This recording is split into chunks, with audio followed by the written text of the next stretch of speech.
Welcome to my channel. ഇന്ന് നമുക്ക് മുരിങ്ങയിലയും ക്യാരറ്റും സവാളയെല്ലാം കൂടെ ഒരു അടിപൊളി തോരനായാലോ.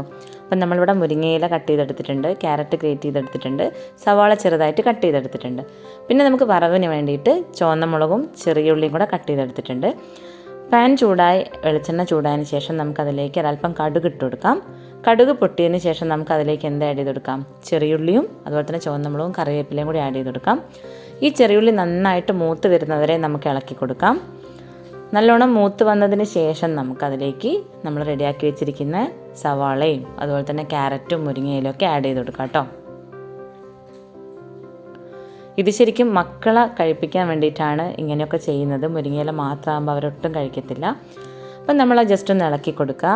ഇനി അതിലേക്ക് ആവശ്യത്തിനുള്ള ഉപ്പും അതുപോലെ തന്നെ ഒരല്പം മഞ്ഞൾപ്പൊടിയും കൂടി ആഡ് ചെയ്ത് കൊടുക്കാം.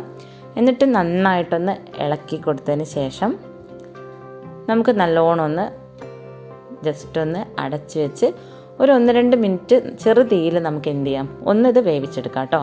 ഇലകൾക്കൊന്നും അധികം വേവില്ല, അപ്പോൾ പെട്ടെന്ന് തന്നെ തയ്യാറാക്കാൻ പറ്റും. അപ്പോൾ ഇതാ നമ്മൾ ടോപ്പൊക്കെ എടുത്ത് മാറ്റിയിട്ടുണ്ട്. നല്ല അടിപൊളിയായിട്ട് വന്നിട്ടുണ്ട് കേട്ടോ തോരന്. ഇവിടെ മക്കൾ കഴിക്കണമെന്നുണ്ടെങ്കിൽ ഒന്നില്ലെങ്കിൽ ഇത് ഇങ്ങനെ വെക്കണം, അല്ലെങ്കിൽ നമ്മൾ മുട്ട ചിക്കിയിട്ട് അതും കൂടി ആഡ് ചെയ്ത് ചെയ്യത്തില്ലേ. ഈ 2 രീതിയിൽ മുരിങ്ങയില വെച്ചാൽ മാത്രമായിട്ട് അവർ കഴിക്കത്തുള്ളൂ.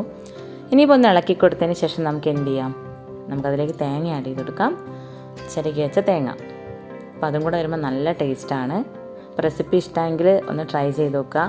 നിങ്ങളെ മക്കളും എനിക്ക് തോന്നുന്നു ഇഷ്ടപ്പെടും തോന്നുന്നു, കാരണം നല്ലൊരു ടേസ്റ്റാണിത് കേട്ടോ. അപ്പോൾ ട്രൈ ചെയ്ത് നോക്കുക. പുതിയ വീഡിയോസായിട്ട് വീണ്ടും വരും. ചാനൽ സബ്സ്ക്രൈബ് ചെയ്യാൻ മറക്കണ്ട കേട്ടോ.